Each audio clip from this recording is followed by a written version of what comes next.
You are watching Grace Television.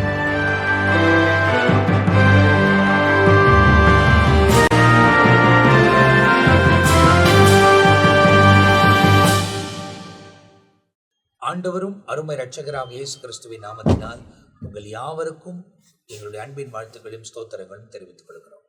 தேவனுடைய பெரிதான கிருபையால் மீண்டும் சுவிசேஷம் என்ற இந்த பகுதியில் உங்களை சந்திப்பதிலே நாங்கள் மிகவும் மகிழ்ச்சி அடைகிறோம். ஆண்டவர் காலையிலிருந்து இந்த மாலை வரை நம்மை கண்மணி போல பாதுகாத்து தொடர்ந்து இந்த மாலையில் அவருடைய வசனங்களை நாம் தியானிப்பதற்கு தேவன் நமக்கு இரக்கம் பாராட்டியிருக்கிறார்.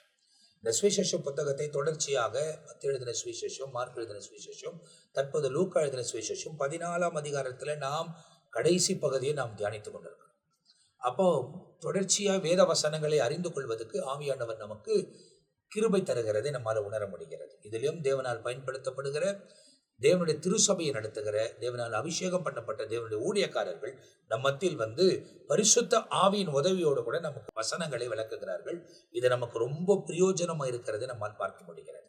இப்போ போன பகுதி நீங்கள் பார்க்கும்போது நம்ம லூக்கா எழுதின சுவிசேஷம் 14ஆம் அதிகாரத்தில் தியானித்து கொண்டிருக்கிறோம். அதில் 15ஆம் வசனத்திலிருந்து 24ஆம் வசனம் வரை நிறைய காரியங்கள் பேசப்பட்டது. ஆனால் ஜெயக்குமார் பாஸ்டர் இன்னும் அதில் பேசணும் அப்படின்னு யோசித்ததுனால இப்போ அவர் நம்ம மத்தியில் அந்த காரியங்களை பகிர்ந்து கொள்ள போகிறார். நம் நேரடியாக நிகழ்ச்சிக்குள் கடந்து போக போகிறோம். அன்பார்ந்தவர்களே, இதை குறித்து அன்பான 2 தேவதாசர்கள் தெளிவான சில சத்தியத்தை சொல்லி இருக்கிறாங்க. இந்த 15ஆம் வசனம், இந்த 14ஆம் அதிகாரத்துல இந்த 15ஆம் வசனத்தை பார்க்கும் பொழுது, அவரோடு கூட பந்தி இருந்தவர்களில் ஒருவன் அவரை இவைகளை கேட்ட பொழுது, எவைகளை என்று பார்க்கும் பொழுது, இந்த 7ஆம் வசனத்தில் இருந்து விருந்துக்காக அழைக்கப்பட்டவர்கள் எப்படி நடக்க வேண்டும், 12ஆம் வசனத்தில் விருந்துக்கு அழைக்கப்பட்டவன் எப்படி, யாரை அழைக்க வேண்டும், இவைகளெல்லாம் அந்த பந்தியில பங்கு பெறுகிறவன் இயேசுவை நோக்கி ஒரு கேள்வி கேட்கிறார். என்ன பாருங்க, அவரோடு கூட பந்தியில் இருந்தவர்கள் ஒருவன் இவைகளை கேட்ட பொழுது அவரை நோக்கி ஒரு கேள்வி கேட்கிறார். தேவனுடைய ராஜ்யத்தில் போஜனம் பண்ணுகிறவன் பாக்கியவான் என்றார். அப்போ இந்த உபதேசத்தை கேட்டவன் இயேசுவிடத்தில் சொல்றா, அப்படியானால் தேவனுடைய ராஜ்யத்தில போஜனம் பண்ணுகிறவன் பாக்கியவான் என்றான். அதற்கு எதற்கு அவன் கேட்ட கேள்விக்கு அவர் சொன்னதான ஒரு தெளிவான ஒரு சத்தியம். இதை நாம் பார்க்கும் பொழுது ஒன்றை ஏற்கனவே மில்கியா எதுக்கு சொன்னாங்க, பிதாவாகிய தேவன் ஆண்டவராகிய இயேசு கிறிஸ்து தன் குமாரனாகிய இயேசுவை இந்த பூமிக்கு அனுப்பி ஒரு பெரிய விருந்துக்கு, 7 ஆண்டு கல்யாண விருந்துக்கு இயேசுவை இந்த பூமிக்கு அழைக்கிறார். அப்ப அந்த அழைக்கப்பட்ட இயேசு இந்த பூமிக்கு வந்தது நோக்கம் என்ன? பாவம் செய்து கெட்டு போன நம்மை ரட்சித்து மீட்டெடுத்து அந்த 7 ஆண்டு கல்யாண விருந்துக்காக நம்மை அழைக்கிறார். அது யாரை முதல் அழைக்கிறார்னா, யூத ஜனங்களுக்காகத்தான் இயேசு வருகிறார். ஆனால் அவர்கள் என்ன செஞ்சிட்டாங்க? ஏற்றுக்கொள்ளவில்லை. எப்படி இந்த உவமையில 3 காரணத்தை சொல்றாங்க. அந்த விருந்துக்கு யாருக்காக விருந்து அழைக்கப்பட்டதோ, யாருக்காக அந்த ஊழியக்காரன், அந்த எஜமான் தன் ஊழியக்காரன் அனுப்பினாரோ, அந்த அழைக்கப்பட்டவர்கள் 3 காரணத்தை. ஒரு காரணம், நான் இடத்தை வாங்கிட்டேன், அதுவை பார்க்கணும். இன்னொருத்தர், நான் மாடு வாங்கிட்டேன், அது உழுது பார்க்கணும். இன்னொருத்தர், நான் புது விவாகம் பண்ணினேன், என் மனைவியோடு நான் பேசணும். 3 காரணத்தை சொல்லி எஜமான் ஆயத்த பண்ணின விருந்துக்கு அவர்கள் அதை ஏற்றுக்கொள்ளவில்லை. அவங்க சொன்ன காரணத்தை அந்த ஊழியக்காரன் எஜமான்ட்ட சொல்லிட்டாரு. நீ யாருக்காக விருந்து அழைத்தீரோ அவங்க காரணத்தை சொல்றாங்க, அவங்க வரல. ஏன்னா இயேசு பிதாவாகிய தேவன் குமாரனாகிய இயேசுவை எதற்காக இந்த பூமிக்கு அனுப்பினாரோ யூதர்கள் அவரை குற்றப்படுத்தினார்கள். இவள் மரியாள் யோசேப்புடைய மகன் அல்லவா, தச்சனுடைய மகன் அல்லவா, இவருடைய சகோதர சகோதரிகள் நம்மிடத்தில் இருக்கிறார்கள் அல்லவா என்று பல கேள்விகளை கேட்டுத்தான் அந்த கல்யாண விருந்துக்கு 7 ஆண்டு நமக்காக ஆயத்த பண்ணியிருக்கிற அந்த மீட்பின் திட்டத்தை பெறாம அவருக்கு பல கேள்விகளை கேட்டு நிகாரித்தாங்க. ஆனால் விருந்து வீணாகாது. விருந்து எஜமான் ஆயத்த பண்ணின விருந்து ஒரு நாளும் அது எடுத்து குப்பையில எஜமான் கொட்டவே மாட்டார். அழைக்கப்பட்டு வரல, பரவாயில்ல விடு, இப்ப நீ என்ன செய்யணும், அடுத்தது அந்த ஊழியக்காரன் சொல்றாரு, நீ போ. வசனம் சொல்லுது பாருங்க, அந்த ஊழியக்காரன் வந்து இவைகளெல்லாம் தன் எஜமானுக்கு அறிவித்தான். இந்த காரணத்தை யாருக்காக விருந்து அழைக்கப்பட்டதோ அந்தவர்கள் சொன்ன காரணத்தை இந்த ஊழியக்காரன் எஜமானுக்கு அறிவித்தான். இப்போ எஜமான் இன்னொரு திட்டத்தை சொல்றாரு. என்ன சொல்றாரு? அப்பொழுது வீட்டு எஜமான் கோபமடைந்து தன் ஊழியக்காரர் நோக்கி, நீ இப்ப எங்க போ, பட்டணத்தின் தெருக்களிலும் வீதிகளிலும் சீக்கிரமாய் போய் ஏழைகளையும் ஊனரையும் சப்பானிகளையும் குருடு இங்கே கூட்டிக் கொண்டு வா என்றார். இப்ப விருந்து யாருக்காக அழைக்கப்பட்டதோ அவர்கள் ஏற்றுக்கொள்ளவில்லை. அவர்கள் மறுத்தார்கள், காரணத்தை சொன்னார்கள். இதை ஊழியக்காரன் எஜமானுக்கு சொல்லும் பொழுது எஜமான் கோபம் அடைந்து, இப்போ நான் ஆயிட்டு விருந்து வீணாக்க கூடாது, எவ்வளவு கஷ்டப்பட்டு இருக்கிற, ஆனா நீ இப்ப எங்க போனோம், நீ வீதிக்கு போ, இருக்கிற குருடர்களையும் சப்பானிகளையும் ஊனரையும் ஏழைகளையும் அழைத்து கொண்டு வா. அப்ப என்ன செய்யறாரு? குட்டி கொண்டு வா என்றார். ஊழியக்காரன் அப்படியே செய்து, இப்ப 2வது முறை அந்த ஊழியக்காரன் என்ன செய்தார்? எஜமான் சொன்ன வார்த்தைக்கு அப்படியே செய்து, ஆண்டவரே நீ கட்டளையிட்டபடியே செய்தாயிற்று, இன்னும் இடம் இருக்கிறது என்றார். இதுதான் ரொம்ப முக்கியமானது. இப்ப எஜமானு அந்த ஊழியக்காரன் சொன்னதை போய் சொல்லிட்டு எல்லாம் செய்தாயிட்டு, ஆனாலும் நான் பாக்குறேன் இன்னும் விருந்துக்கு என்ன இருக்கு, இடம் காலியா இருக்கு. இந்த காலியா இருக்குது எஜமான் ஏத்துக்கல. எஜமான் ஏத்துக்கல. அப்ப எஜமான் என்ன சொல்றாரு பாருங்க, இதுக்கு ஒரு அர்த்தம் இருக்கு. பரலோக ராஜ்யத்துல புறஜாதியாருடைய காலம் ஒண்ணு இருக்கு, புறஜாதியாருடைய நிறைவுன்னு ஒண்ணு இருக்கு. புறஜாதியாருடைய காலம் என்பது வேறு, புறஜாதியாருடைய நிறைவு என்பது வேறு. புறஜாதியார்களுடைய காலம் முடியும், ஆனா அதே நேரத்துல புறஜாதியார் மக்கள் இருந்து ஒரு பெரும்பால கூட்டம் ரட்சிக்கப்பட்டு தேவ ராஜ்யத்துல அந்த விருந்துக்கு ஆயத்தமாக்கப்படணும். இப்போ இன்னும் அந்த இடம் காலியா இருக்கு, அது நிறைவாக்கல. இன்னும் அந்த புறஜாதி காலம் நிறைய முடியல, புறஜாதியுடைய நிறைவும் இன்னும் நிறைவேறல. அதுக்குத்தான் வர தாமதிக்கிறார். ஏன்னா அந்த இடம் காலியாவே இருக்கு. ஆனா அதுக்கு இன்னொரு வழி இருக்கு. அது சொல்றாரு பாருங்க அந்த வசனத்துல, காலியா இருக்குது என்றான். அப்பொழுது அந்த எஜமான் காலியா இருக்குது. அப்போ அந்த வேலைக்காரர் சொல்றான். இப்ப எஜமான் என்ன சொல்றாரு? அப்பொழுது எஜமான் ஊழியக்காரனை நோக்கி நீ பெரும் வழிகளிலும் வேலி கருகிலும் வேலி ஓரத்துல வேலி அருகையிலும் போய் என் வீடு நிறையும்படியாக ஜனங்களை உள்ளே வரும்படி வருந்தி கூட்டிக் கொண்டு வா. இப்ப எஜமானுக்கு எப்பவுமே நிறைவா இருக்கணும்.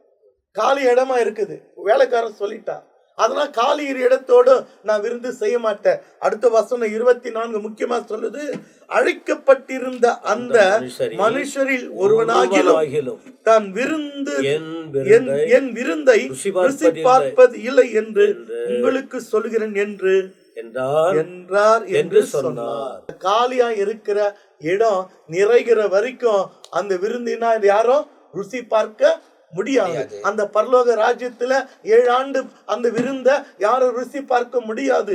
ஏன்னா புறஜாதியுடைய காலம் முடிவு போகிறது, புறஜாதியுடைய நிறைவு சீக்கிரமாய் நிறைவேற போகிறது. அது வரைக்கும் இன்னும் அந்த விருந்து யாரும் ருசி பார்க்கல. ஆகையால இந்த வார்த்தைகளை கேட்கிற அன்பான தேவ பிள்ளைகளே, அந்த இடம் உனக்காக எனக்காக இன்னும் காலியாகவே இருக்கிறது. ஏன்னா காலியான இடத்துல விருந்து ஆயத்தப்படுத்த நம் தேவன் சித்தமுள்ளவரா அல்ல, அதை நிறைவாக்கும்படியாகத்தான் 2000 ஆண்டுகளுக்கு முன்பாக கிறிஸ்து இயேசு இந்த பூமியில வந்த ஜீவனை தந்து நமக்காக ரத்தம் சிந்தி பாடுபட்டு, ஏன்னா அந்த கல்யாண விருந்துக்கு நான் போய் உங்களுக்காக ஒரு ஸ்தலத்தை ஆயத்த பண்ணின பின்பு நான் இருக்கிற இடத்திலே நீங்களே இருக்கும்படி நான் மறுபடியும் வந்து உங்களை என்னிடத்திலே அழைத்து கொண்டு போவேன். அதை பவுல் சொல்லும் பொழுது கர்த்தத்தாமே ஆரவரத்தோடும் பிரதான தூதனுடைய சத்தத்தோடும் தேவ எக்காலத்தோடும் வானத்திலிருந்து இறங்கி வருவார். அப்போது கிறிஸ்துக்குள் மரித்தவர்கள் முதலாவது எழுந்திருப்பார்கள். பின்பு உயிரோடு இருக்கிற நாம் மறுரூபமாக்கப்பட்டு அவர்களோடு கூட ஆகாயத்தில் எடுத்துக்கிட்டு இவ்விதமா எப்போதும் இயேசுவோடு இருப்போம். 7 ஆண்டு கல்யாண விருந்துக்கு கைவிடப்பட்டால் அந்த விருந்துக்கு போக நீ உனக்கு மனசு இல்லைன்னா இந்த உலகத்தில் 7 ஆண்டு அந்தி கிறிஸ்துவின் ஆட்சி, அதை குறித்து வெளிப்படுத்தின புத்தகம் யோவானுக்கு தெளிவாக தேவன் வெளிப்படுத்தி இருக்கிறார். 6ஆம் அதிகாரத்தில் இருந்து 19ஆம் அதிகாரம் வரைக்கும் கைவிடப்பட்டால் உபத்திர கால 7 ஆண்டு இந்த பூமியில, மீட்கப்பட்டவர்களுக்கு கல்யாண விருந்து 7 ஆண்டு பரலோகத்தில். ஆக இதை கேட்கிற தேவ பிள்ளையே, அந்த கல்யாண விருந்துக்கு நீ சாக்கு போக்கு சொல்லாத. இன்றே ரட்சணை நாள், இன்றே மனம் திரும்பு. உன் தேவனாகிய இரட்சகராகிய இயேசுவை இரட்சகராக ஏற்றுக்கொள். உன் பாவத்தை அறிக்கை செய்.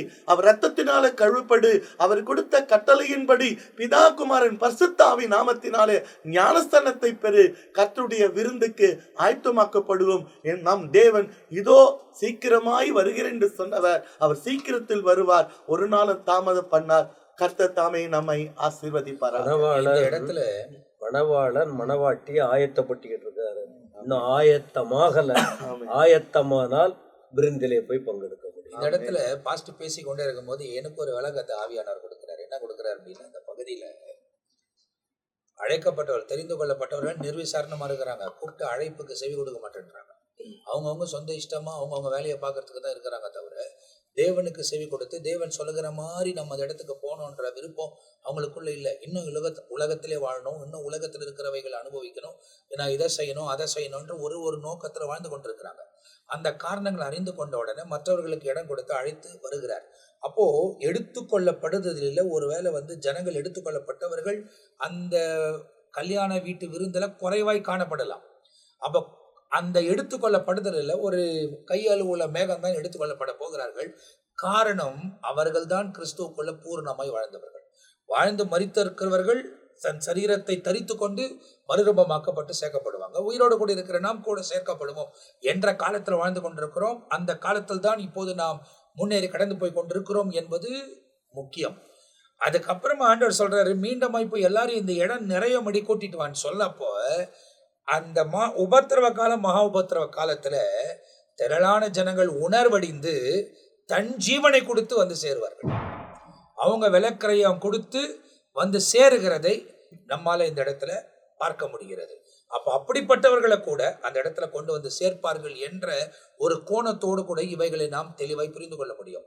இப்போ ஒரு சம்பவத்தை நான் சொல்லணும் அப்படின்னு சொன்னாக்கா, ஒரு நகைச்சுவையான ஒரு காரியத்தை நான் பார்த்தேன். என்ன அப்படின்னா, ஒரு மரணத்துல கணவன் மரித்திருப்பார்.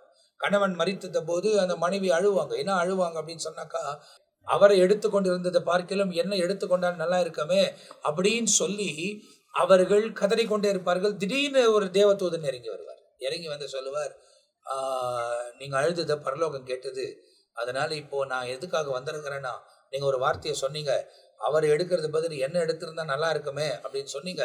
இப்போ அவரை நான் உயிரோடு எழுப்பிட்டு உங்களை கொண்டு போக போறேன் அப்படின்னு சொன்ன உடனே அந்த மனைவி பின்மாற்றம் அடைவார்கள். வார்த்தைக்கு எல்லாம் நல்லா இருக்கும், ஆனா செயல்முறைக்கு எது முக்கியமோ அதை நாம் கவனிக்க, நம்மை நாம் அர்ப்பணிக்க வேண்டும் என்பதை ரொம்ப தெளிவாய் துல்லியமாய் நாம் அறிந்து கொள்ள வேண்டும். வருகைக்கான முழுமையான காரியங்களை இந்த இடத்தில் எழுதியிருக்கிறதை இந்த லூக்கா தன்னுடைய 14ஆம் அதிகாரத்துல பதிவு பண்றதை நம்ம ரொம்ப தெளிவா பார்க்கிறோம். எனவே இந்த நிகழ்ச்சியை பார்த்து கொண்டிருக்கிற நீங்கள் இதுக்கு தொடர்ந்து முன்ன வர வசனங்களை நாம் அப்படியே தியானிக்க போகிறோம். யாரெல்லாம் எதெல்லாம் விட்டுட்டு அவரை பின்பற்ற வேண்டும் என்கிற காரியத்தை தொடர்ந்து நம்ம மத்தியில ரெவரண்ட் ஜான் பீட்டர் ஐயா அவர்கள் பகிர்ந்து கொள்ள போகிறார். தேவ நோக்கமே ஒருவரும் கெட்டு போக கூடாது என்பதுதான். ஆதியாகமத்தில் பார்க்கும்போது உலக சிருஷ்டிப்பு வரும்போது ஆதாம் ஏவாள் அந்த குடும்பத்தை அமைத்தார். அந்த குடும்பம் தெய்வீக வழியை விட்டு விலகி போனார்கள், சத்துருக்கு இடம் கொடுத்தார்கள். அதனால அந்த ஒரு மிகப்பெரிய தெய்வீக உறவு, போஜனம் என்பது, பந்தி என்பது, இது ஐக்கியத்திற்கு ஏற்ற ஒன்று. ஐக்கியப்படுவது, அங்க தேவனோடு ஐக்கியப்படுவதை ஆண்டவர் அந்த தோட்டத்துக்குள்ள வரும்போது கூப்பிட வேண்டியதாயிடுச்சு, அழைக்கிறார். ஏன்னா ஏற்கனவே அழைக்கப்பட்டவர்கள், ஆயத்தமாக்கப்பட்டவர்கள், இவர்கள் ஆண்டவர் அங்க வச்சிருக்காரு. இப்ப அங்க உறவு துண்டிக்கப்படுகிறது. அப்ப அந்த உறவு துண்டிக்கப்படுவதனால் அந்த இடத்துல சாக்கு போக்கு சொல்றாங்க. யார் உன்னை ஏமாத்தினது, ஏன் இந்த ஐக்கியத்துக்குள்ள நீ இல்லாத போயிட்ட, அங்க சாக்கு போக்கு சொன்ன பிறகு அடுத்த வழியை தேடுகிறார். அந்த வழி அப்படியே வரும்போது மோசே ஆண்டவர் அழைக்கிறார். அங்க ஒரு கூட்டம் தேவ ஐக்கியத்தை விட்டு விலகி இருப்பதை போல வேறு ஒரு இடத்தில் பாதிக்கப்பட்டு கொண்டிருக்கிறார்கள். எகிப்து என்பது உலகம், உலகத்தில் சிக்கி தவிக்கிறது. அங்கே ஒரு இரட்சகர் தேவை.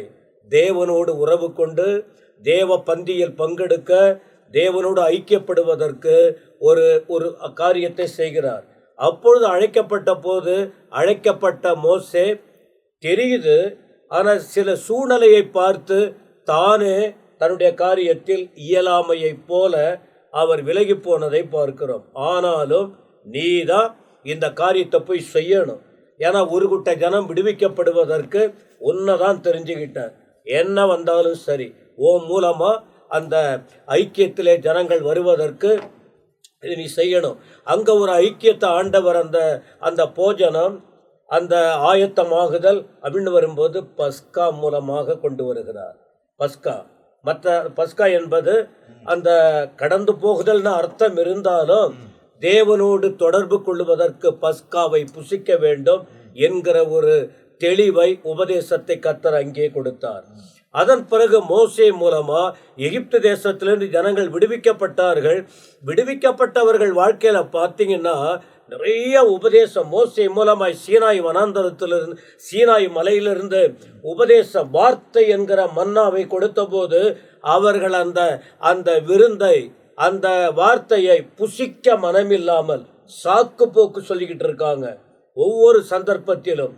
அப்ப அதன் பிறகு ஆண்டவர் தீர்மானித்தார், இது வேண்டாம், நிரந்தரமா ஒரு சிறப்பான விருந்தை இவர்களுக்கு உண்டாக்க வேண்டும் என்று சொல்லி ஆண்டவர் விரும்பிதான் அடுத்த கட்டமாக கர்த்தராகிய இயேசு கிறிஸ்து பரலோக அன்புக்கு, பரலோகத்திலே கொண்டு போய் அந்த ஐக்கியத்திலே அந்த விருந்திலே பங்கெடுப்பதற்கு இயேசுவானவர் இந்த பூமியில் அனுப்பப்பட்டார். சொந்தமானவர்கள் ஏற்றுக்கொள்ளவில்லை, புறக்கணித்தே வந்தார்கள். இந்த இடத்துல மூணு விதத்துல சொல்றாங்க. அந்த ஆண்டவர் தெளிவா வார்த்தைகளை சொல்லியிருக்கிறார். ஆனால் இவங்க சாக்கு போக்கு சொல்லுவதை போல சொந்த ஜனங்கள் சொந்தத்தில் வந்தார், சொந்தமானவர்களோ அவரை ஏற்றுக்கொள்ளவில்லை, புறக்கணித்தார்கள். ஆனாலும் அவர்கள் புறக்கணித்தாலும் புறக்கணிக்கப்பட்ட புறஜாதி கூட்டம் இருக்கிறது. ஏற்றுக்கொள்ளப்பட்ட ஆயத்தமான, ஏற்கனவே ஆண்டவர் சொன்னார் பாருங்க, போய் சொல்லு எல்லாரையும் பந்திக்கு ஆயத்தன்னு. அதனால தான் அடுத்த கட்டம் வரும்போது குருடனை கூப்பிடு, செவிடனை கூப்பிடு, ஒன்றும் உதவாதவனை கூப்பிடுன்னு சொல்லிட்டு முதல் சம்பவத்தில் சொன்னார். ஏன்னா ஒருவருக்கு ஆண்டவர் வாய்ப்பு கொடுக்கிறார், அவர்கள் அதை நிராகரித்தால் இன்னொரு கூட்டம். ஆண்டவருடைய நோக்கம் என்ன? எல்லாரும் வரணும்னு ஆசை, எல்லாரும் அவரோட இருக்கணும், எல்லாரும் அவருடைய ஐக்கியத்தில் இருக்கணும், எல்லாரோடைய அவரோட பங்கெடுக்கணும், பரலோக இன்பத்தை ருசி பார்க்கணும். ஆனால் ஒரு கூட்டம் அவங்க புறக்கணிக்கப்படுவார்கள் என்பது இவர்கள் அதை அங்கீகரிக்க மனமில்லாததினால் புறக்கணிக்கப்படுகிறார்கள். ஆனால் புறக்கணிக்கப்பட்ட ஒரு கூட்டம் புறஜாதிகள் கூட்டம், இயேசுவை அறியாதவர்கள். அப்போ ஆண்டவர் அவர்களை புறக்கணித்த பிறகு வேற வழியில் அவங்களை கூப்பிட, புறக்கணிக்கப்பட்டவர்களை ஆண்டவர் வாய்ப்பு கொடுத்து திரும்ப கூப்பிட்டு வா. இந்த இடத்துல பார்க்கும்போது 13ஆம் வசனத்துல சொல்றாரு, விருந்துக்கு ஏழைய, ஊனர, சப்பானிய, குருடர அழைப்பாயாக. அதே பகுதி தான் 21ஆம் வசனத்துல திரும்பவும் ஊழியக்காரனுக்கு சொல்லி இந்த சாக்கு போக்கு சொன்னாங்க பாருங்க. தெரிந்து கொள்ளப்பட்டவர்கள், உரிமையானவர்கள், நல்லா ஐக்கியமா இருக்குன்னு சொல்லப்பட்டவர்கள் அந்த இடத்த இழந்து போயிட்டாங்க. ஆனாலும் அடுத்து மீண்டும் 13ஆம் வசனத்துல சொல்லப்பட்டதை போல என்ன சொல்றாரு, 21ல திரும்ப வந்த ஊழியக்காரன் இவைகளை தன் எஜமானுக்கு அறிவித்தார்.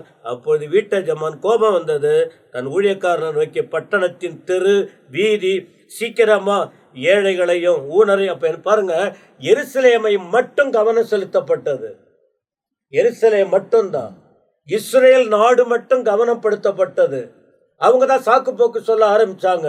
ரட்சிப்புக்கு வருவதற்கு, வாக்கு தத்தத்தை சுதந்திரிப்பதற்கு, கொடுக்கப்பட்ட ஆசீர்வாதத்தை அனுபவிப்ப அவங்களுக்கு எல்லாரை விட அவர்களுக்கு தான் மேலான பந்தியின் ஆயத்தம், பரலோக ஆயத்தம், ரட்சிப்பின் ஆயத்தம், வேறு பிரிக்கப்பட்டவர்கள். அதனால ஏன்னா ஏற்கனவே அவங்கள அடிமையா ஆண்டவர் அனுப்பி அடிமை ஆக்கி அதிலிருந்து விடுவிக்கப்பட்டவங்க. அப்படி விடுவிக்கப்படுவதற்கு முன்னே வாக்குத்தத்தம் கொடுக்கப்பட்டது, இவர்கள் நிறைவோடு வாழக்கூடியவர்கள்னு. ஆனா மீண்டும் இவ்வளவு அழகா சொல்லி கூட அவர்கள் அனுபவிக்க மனமில்லாததினால் அந்த எருசலேமை சுற்றி இருக்கிற காரியம் அது ஒதுக்கப்பட்டு இப்ப வேற அங்கங்க இருக்கிறவங்க போய் நில்லு, இங்க போய் நில்லுன்னு அழைத்து இந்த வசனத்திலும் பார்க்கிறோம், எல்லாரையும் கூட்டி கொண்டு வா. அப்படி வந்த போதுதான் அந்த வீடு முழுவதும் நிரம்பணும். எல்லாரும் வந்து நிரம்பி அந்த இன்பத்தை அனுபவிக்கணும். அப்போ அதுக்கு என்ன பண்ணாரு? ஆண்டவர் இயேசு வந்து உபதேசித்தார், வார்த்தைகளை சொன்னார். அதை சொல்லும்போது ஒரு வார்த்தை சொல்லிட்டார். ஐயாலாம் சொன்னாங்க யோவான் 14, எல்லாவற்றை விட சிறப்பான விருந்து பரலோகத்தில் இருக்கு. ஆனால் பூமியில் இருக்கும்போது அதை காண்பித்தார். பஸ்காவை ஆயத்தப்படுத்துங்க. பழைய ஏற்பாட்டில் உள்ள பஸ்காவின் ஆயத்தம் ஒன்று, அதை மறக்காதபடிக்கு மீண்டும் பரலோகத்தில் போயிட்டு நான் புசிக்கிற வரைக்கும் இது கடைசி பந்தி, இது பந்தி ஆயத்தம், என்னோட நீ ஐக்கியப்படணும்னு சொல்லி அந்த காரியத்திற்கு சொல்லி உபதேசம் பண்ணும்போது என் பிதாவின் வீட்டில் அநேக வாசஸ்தலம், அந்த சம்பவம்லாம். அப்போ வெளிப்படுத்தல கூட ஆண்டவர் சொல்றாரு, இப்போ இந்த உபதேசத்தெல்லாம் சொல்லி ஆயத்தமாகி திரும்பவும் ஒரு அழைப்பு கொடுக்கிறார். வெளிப்படுத்தல் 3:20, இதோ வாசற்படியில் நின்று தட்டுகிறேன். கடைசி தருணம், கடைசி தருணம். நீ சத்தத்தை கேட்டு திறந்தீன்னா, அங்கே சாக்குப்போக்கு சொல்லி ஒதுங்கிட்டாங்க. நான் இதை பண்ணணும், அதை பண்ணணும்னு அன்றையிலிருந்து இந்த நூற்றாண்டு வரைக்கும் அப்படிதான் சொல்லிக்கிட்டு இருக்காங்க. அன்றைக்கு அவர்கள் புறக்கணிக்கப்பட்டாங்க. இன்றைக்கு அங்கங்க நின்னவனுக்கு கூட அழைப்பு கொடுத்து ரட்சிப்பு கொடுத்து உள்ளே கொண்டு வரப்பட்டது. இவனும் காலம் அறிந்து வாழாம தள்ளப்பட்டு கொண்டு இருக்கிறான். ஆனாலும் கடைசியா ஆண்டவர் பலர் மூலமா சுவிசேஷம் என்கிற அந்த வார்த்தையை அறிவித்து தட்டி கொண்டே இருக்கிறார். இக்கதவை திறந்தினா உனக்குள்ள வருவ, நீ என்னோட போஜனம் பண்ணுவ, நானும் உன்னோடு போஜனம் பண்ணுவோம். எந்த நோக்கத்துக்காக? அழைப்பு, ஆயத்தம், விருந்து, போஜனம் நிறைவுண்டாகும்படி. இப்ப கொடுக்கப்படுகிற வார்த்தையை ஏற்று அனைவரும் உள்ளே வரும்போது இயேசுவோடு வாழ முடியும், பரலோக பேரானந்தத்தை அனுபவிக்க முடியும் என்கிற கருத்து இதற்குள்ளே அடங்கி இருக்கிறது. இந்த இடத்துல பார்த்தீங்கன்னா நிறைய காரியங்கள் இதில் விவரிக்கப்பட்டது. இது போன பகுதியில் முடித்திருக்கணும், ஆனால் தொடர்ச்சியாய் இந்த பகுதி தொடர்ச்சியாக தியானிக்கப்பட்டது. இப்போ இந்த பகுதியும் முடிவுக்கு வருகிறது. ஏன்னா மீதியான மத்தியில் ரெவரண்ட் மெல்கிசேதேக் இருக்கிறாங்க, ரெவரண்ட் பினியஸ் ஐயா இருக்கிறாங்க. அடுத்த பகுதியில் நம்மோடு கூட மீதியான காரியங்களை நம்மோடு கூட பகிர்ந்து கொள்ள போகிறாங்க. இப்போ கடைசியாக நம்முடைய பாஸ்டர் சொல்லி முடித்த போது அவர் ஒரு விஷயத்தை ரொம்ப தெளிவாக சொன்னார். என்ன சொன்னார் அப்படின்னா, ஒருவனுடைய வாசப்படியில் நின்று கதவை தட்டுகிறேன், அவன் என் சத்தத்தை கேட்டு திறந்தானாகில் நான் அவனுக்குள்ள பிரவேசிப்பேன், நான் அவனோட போஜனம் பண்ணுவேன், அவன் என்னோடு கூட போஜனம் பண்ணுவான் என்ற வார்த்தை இந்த இடத்துல எழுதப்பட்டிருக்கிறத வெளிப்படுத்தின விசேஷத்துல 3ஆம் அதிகாரத்தில் நாம் பார்க்கிறோம். அது லவதேக்கியா காலத்தில் இருக்கக்கூடிய, நம்முடைய காலத்தில் இருக்கக்கூடிய இந்த திருசபைக்கு சொன்ன ஒரு விஷயம். இந்த லவதேக்கியா திருசபையின் காலம் 19th செஞ்சுரியில் ஆரம்பிச்சது. இந்த 126 வருஷமாய் இந்த காலகட்டத்தில் தான் நாம் இருக்கிறோம். இதுக்கு முன்னே இருந்தது பிலதெல்பியா திருசபையின் காலம். இப்ப லவதேக்கியா திருசபையின் காலத்தில் இருக்கிறோம். இந்த இடத்துல அவர் நமக்குள்ள பிரவேசித்து, உனக்குள்ள நான் பிரவேசித்து உன்னோட உட்காந்து போஜனம் பண்ணுவேன், நீ என்னோட உட்காந்து போஜனம் பண்ணுவாய் அப்படின்னா லிட்ரலா அவர் சாப்பாடு குறித்து பேசலை. அந்த இடத்துல பார்த்தீங்கன்னா ஒருவேளை இந்த பகுதியில் உணவு குறித்து பேசுவது கூட நம்ம அந்த ஆட்டுக்குட்டியின் கல்யாண விருந்துக்கு போவதை குறித்து ஆண்டவர் பேசுகிறார். ஆனால் அந்த இடத்துல லிட்ரலாக பேசும்போது என்ன சொல்கிறார் அப்படின்னா, அதுக்கு யோவானில் நீங்கள் 4ஆம் அதிகாரத்துக்கு போனீங்க அப்படின்னா சமாரிய ஸ்திரியின் காரியங்கள் போடப்பட்டிருக்கிறது. அப்போ அந்த இடத்துல அந்த சமாரிய ஸ்திரியை சந்திக்கும் போது சந்தித்து அவள் அந்த செய்தியை கொண்டு அவள் ஓடி விடுகிறாள் சொல்லுவதற்கு. அப்போ சீஷர்கள் எங்கே போயிருக்கிறாங்க அப்படின்னா உணவு வாங்கிட்டு வர போயிருப்பாங்க. உணவை கொண்டு வருவாங்க, கொண்டு அவருக்கு உணவை கொடுங்கன்னு சொல்லுவாங்க. பேதுரு தான் சொல்லுவார். அப்போ உடனே அவர் சொல்கிறார், நான் சாப்பிட்டேன்றாரு. உடனே அவங்க கேட்குறாங்க யார் அவருக்கு சாப்பாடு கொடுத்ததுன்னு. ஒருவர் டிஸ்கஷன் ஆகுது. உடனே இயேசு அதுக்கு ரொம்ப அழகான ஒரு பதில் சொல்லுவார். என் பிதாவின் சித்தத்தை நிறைவேற்றுவதே என்னுடைய போஜனமாக இருக்கிறது என்பதை குறித்து அவர் அந்த இடத்துல பேசுகிறது வேதாகமத்தில் எழுதப்பட்டிருக்கிறது. அப்போது லிட்ரலாக ஆண்டவர் என்ன சொல்கிறாருன்னா, ஒருவன் என் சத்தத்தை கேட்டு கதவை திறந்தால் நான் அவனுக்குள்ளே பிரவேசிப்பேன், அவன் என்னோடு கூட போஜனம் பண்ணுவான், நான் அவனோடு கூட போஜனம் பண்ணோம். அப்படின்னா நான் உள்ள பிரவேசிக்கும் போது இந்த உலகத்துக்கு நான் வந்தபோது எப்படி பிதாவின் சித்தத்தை நிறைவேற்றினோ, ஒருவன் என்னை சுமந்து கொண்டால் அதே போல் அவனும் பிதாவின் சித்தத்தை நிறைவேற்றுவான் என்கிற காரியத்தை அவர் அந்த இடத்துல வெளிப்படுத்துகிறதை வேதாகமத்தில் ரொம்ப அழகாய் தெளிவாய் நமக்கு சொல்லப்பட்டிருக்கிறது. எனவே இங்க இருக்கிற காரியங்கள் எல்லாம் நாம் சாப்பிடுகிற உணவை குறித்து அதிகமாக இங்க பேசப்படவில்லை. இது பரலோகத்தில் நமக்காக ஆயத்தம் பண்ணப்பட்டிருக்கிற விருந்துக்காக. அதுக்காகத்தான் இந்த உலகத்துல கிறிஸ்துவின் உபதேசத்தை கை கொள்ளக்கூடிய இந்த நாட்களிலே நீங்கள் கை கொண்டு வாழ வேண்டும். காரணம், நம்ம நியாயப்பிரமாண காலத்தில் இல்லை, நம்ம மனசாட்சியின் காலத்தில் இல்லை. இயேசு கிறிஸ்து எல்லாவற்றையும் செய்து முடித்து விட்டு அவர் பரமேறி போயிருக்கிறார். அந்த காலத்தில் வாழ்ந்து கொண்டிருக்கிறோம். இந்த காலத்தில் இயேசு கிறிஸ்து போதித்த உபதேசத்தில் நம்ம நிலை நிற்கணும். அப்போ எக்கால சத்தம் மரித்தாலும் கேட்கும், உயிரோடு கூட இருக்கிறவர்களுக்கும் கேட்கும். அவர்கள் மாத்திரம் கண்ணிமிக்க நேரத்துல மறுரூபமாகி இந்த விருந்துக்குள்ள பிரவேசித்து விடுவாங்க. நித்தியம் ஆரம்பிச்சிடும். எனவே ரொம்ப தெளிவாய் வசனங்கள் ஆராயும் போது, ஒவ்வொரு காரியத்தை நம்ம படிக்கும் போது ஆண்டவர் நமக்கு நிறைய காரியங்களை படிப்பித்து கொடுக்கிறார், கற்றுக் கொடுக்கிறார், ஆவியானவர் வெளிப்படுகிறார். எனவே மீதியான காரியங்களை அடுத்த பகுதியில் நம்ம பார்க்க போகிறோம். இந்த நிகழ்ச்சியை பார்த்து கொண்டிருக்கிற நீங்க மற்றவங்களோட ஷேர் பண்ணுங்க. அதே நேரத்தில் சப்ஸ்கிரைப் பண்ணி கொள்ளுங்க. இது உங்களுக்கு ஆசீர்வாதமா இருக்கும். ஒவ்வொரு வசனத்தை கேட்டுக்கொண்டு இருங்க. வசனத்துல உறுதியா நில்லுங்க. தேவன் உங்க வாழ்க்கையில மேன்மையான காரியங்களை செய்வார். அடுத்த பகுதியில் சந்திக்கிற வரை நாங்கள் எல்லாம் உங்ககிட்ட விடை பெறுகிறோம். கர்த்தர் உங்களை ஆசீர்வதிப்பாராக. ஆமென்.